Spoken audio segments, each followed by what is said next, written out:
कोलकातामध्ये डॉक्टरसोबत घडलेल्या घटनेच्या निषेधार्थ भाजप महिला मोर्चाने कॅन्डल मार्च काढलेला आहे आणि महत्त्वाचं म्हणजे या कॅन्डल मार्चमध्ये अमृता फडणवीस या स्वतः सहभागी झालेल्या आहे। आपण बघू शकतो की नागपूरच्या बडकत चौकापासून हा कॅन्डल मार्च निघालेला आहे आणि तो गांधी पुतळ्यापर्यंत जात आहे।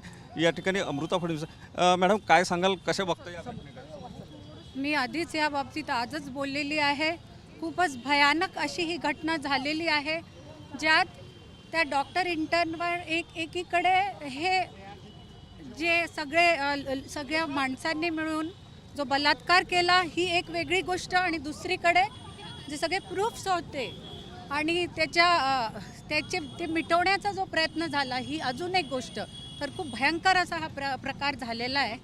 स्त्री आजच्या पण जमान्यात जर तिला प्रॉपर सपोर्ट नसला तर ती काहीही करू शकत नाही हे आपल्या दिसून येतं। म्हणून आम्ही सगळे एकत्र आहोत की कोणत्याही कोपऱ्यात आपल्या देशाच्या असं झालं, आज वेस्ट बेंगॉलमध्ये झालेलं आहे, तर यंत्रणा पण किती ढिली झालेली आहे त्यावरनं कळतं आणि आम्ही ह्या बाबतीत सगळे एक आहोत।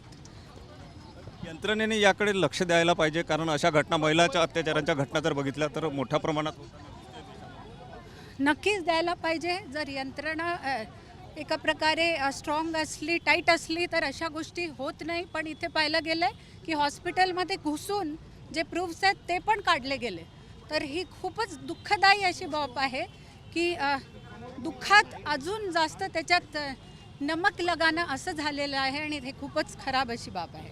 या सगळ्या घटना थांबवण्याच्या दृष्टिकोनातून सरकारने काय प्रयत्न करावे अशी अपेक्षा? प्रयत्न तेच आहे, डिटरंट असायला पाहिजे सरकारनी, पोलिसनी, की असं काही झाल्यावर लगेच ॲक्शन व्हायला पाहिजे। आणि त्याचं जे रूट्स आहेत ते तर लहानपणापासून जे आपण आपल्या मुलांचं अपब्रिंगिंग करतो, मुलगा असो किंवा मुलगी, मुलाला, स्त्रियांना रिस्पेक्ट करणं शिकवणं जरुरी आहे, मुलींना स्वतःला म्हणजे सपोर्ट करणं शिकवणं जरुरी आहे। अशा खूप गोष्टी आहेत। सोसायटीने अशा लोकांना बायकॉट करायला पाहिजे, पण यंत्रणेने खूप स्ट्रिक्टली ॲक्शन्स घ्यायला पाहिजे। नक्कीच यंत्रणांनी स्ट्रिक्टली ॲक्शन घ्यायला पाहिजे, अशा प्रकारच्या भावना ज्या आहेत त्या अमृता फडणवीस यांनी या कॅन्डल मार्चच्या माध्यमातून या ठिकाणी व्यक्त केलेल्या आहे। कॅमेरामन साईसह सुनील ढगे, TV9 मराठी, नागपूर।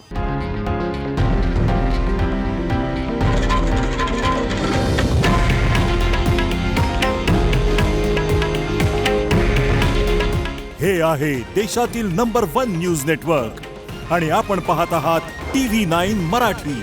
काळजी तुमची, हित महाराष्ट्राचं।